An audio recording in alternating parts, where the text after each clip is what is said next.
Praise the Lord students, आप लोग कैसे हैं? आशा करती हूँ आप लोग बहुत अच्छे होंगे। तो आज मैं आपको दो रियल स्टोरीज, सच्ची घटनाएं मैं आप लोग को बताने जा रही हूँ। प्लीज़ आप लोग ध्यान से सुनिएगा। So let's start. पहली कहानी यह है कि जब हिंदुस्तान में ब्रिटिश राज था, लगभग 90 साल पहले की यह कहानी है। दक्षिण भारत में तमिलनाडु में रामेश्वरम नाम का एक नगर था, जहाँ की यह कहानी है। रामेश्वरम और चेन्नई को जोड़ने के लिए ब्रिटिश सरकार ने एक पुल का निर्माण किया, जिसके ऊपर से रेलवे लाइन और सड़क बनाई गई और पुल के नीचे से पानी के जहाज़ों का रास्ता था। इस पुल की दो खासियत थी। यह पुल दो हिस्सों में बनाया गया था। और अब आप लोग सोच रहे होंगे ये पुल के बारे में सिर्फ बोले जा रही हैं।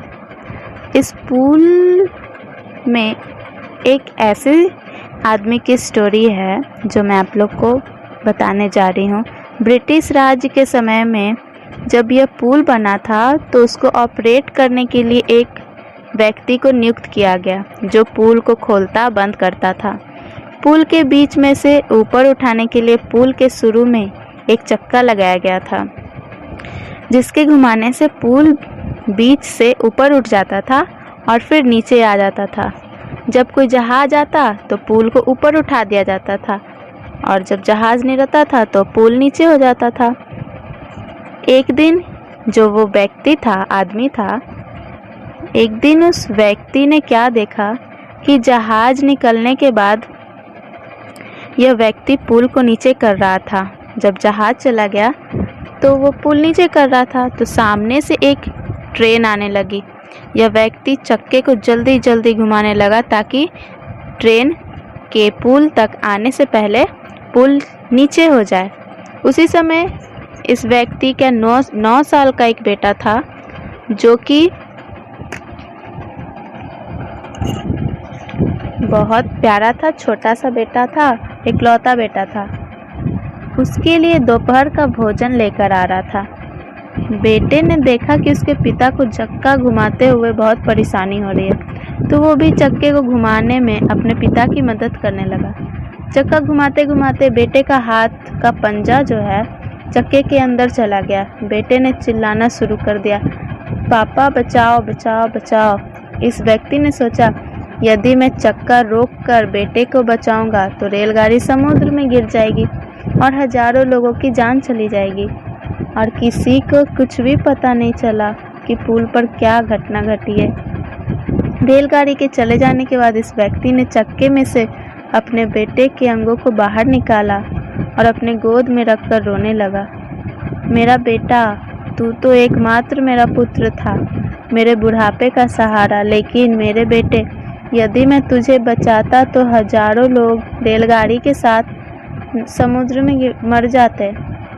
इस व्यक्ति की कर्तव्य निष्ठा को देखकर ब्रिटिश सरकार ने उसकी मूर्ति को पुल के मुहाने पर लगाकर उसके प्रति अपना सम्मान प्रकट किया, और आज भी इस मूर्ति को आप वहां पर देख सकते हैं।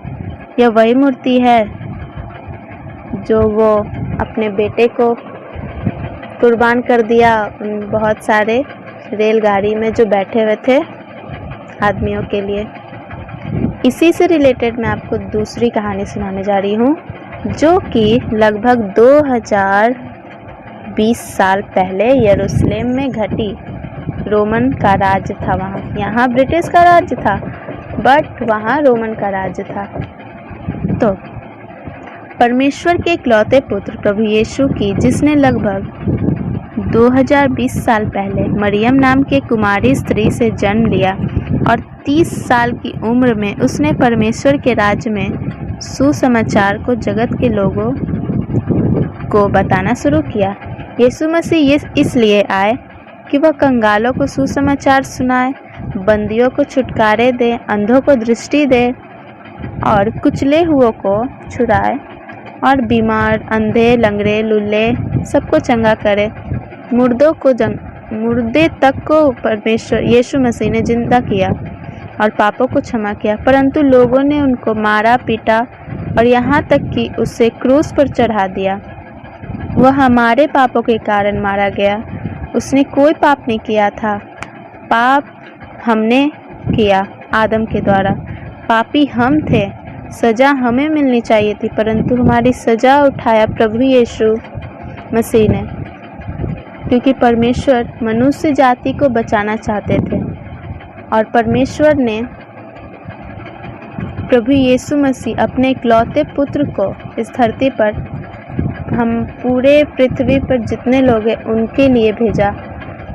ये भी रामेश्वरम जैसा ही एक कहानी है कि परमेश्वर ने हम सबको बचाने के लिए अपना बेटा को कुर्बान कर दिया। परमेश्वर ने अपने इकलौते पुत्र को बलिदान कर दिया ताकि आप और हम पाप की मजदूरी जो कि मृत्यु और नरक है उससे बचाए जाएं। क्या आप बचे हुए हैं? यदि नहीं तो आज ही अपने पापों से तौबा करें, प्रभु यीशु को अपना व्यक्तिगत उद्धारकर्ता स्वीकार करें ताकि आपका बहुमूल्य जीवन नरक की आग में जाने से बचे। बाइबल कहती है, क्योंकि परमेश्वर ने जगत से ऐसा प्रेम रखा कि उसने अपना इकलौता पुत्र दे दिया, ताकि जो कोई उस पर विश्वास करे वह नष्ट ना हो परंतु अनंत जीवन पाए। क्या आपने प्रभु यीशु को अपने जीवन में ग्रहण किया है? क्योंकि परमेश्वर का यह वादा है, बाइबल यह कहती है, परंतु जितनों ने प्रभु यीशु को ग्रहण किया उन्हें परमेश्वर ने अपनी संतान होने का अधिकार दिया, अर्थात उन्हें जो उसके नाम पर विश्वास करते हैं। प्रभु यीशु मसीह हम सबसे प्यार करते हैं, चाहे वह किसी भी जाति, किसी भी धर्म, काला, गोरा, गरीब, अमीर। परमेश्वर सभी से प्यार करते हैं। वह हर व्यक्ति के पापों को क्षमा करते हैं जो उसके पास आते हैं। प्रभु यीशु ने कहा, हे सब परिश्रम करने वाले और बोझ से दबे हुए लोगों, निराशा से दबे हुए लोगों, मेरे पास आओ, मैं तुम्हें विश्राम दूंगा, शांति दूंगा। यदि आप बीमार, दुखी, परेशान हैं तो प्रभु यीशु का नाम लेकर प्रार्थना करके देखो, वह आपके सारे दुख, सारे परेशानियों को दूर करेगा। यदि आप प्रभु यीशु मसीह के बारे में, प्रभु यीशु मसीह को आपने सच्चा उद्धारकर्ता माना है तो प्रभु आपको शांति जरूर देंगे। Praise the Lord. आप लोग को कैसा लगा यह कहानी? Please tell me. बाय। जय मसीह।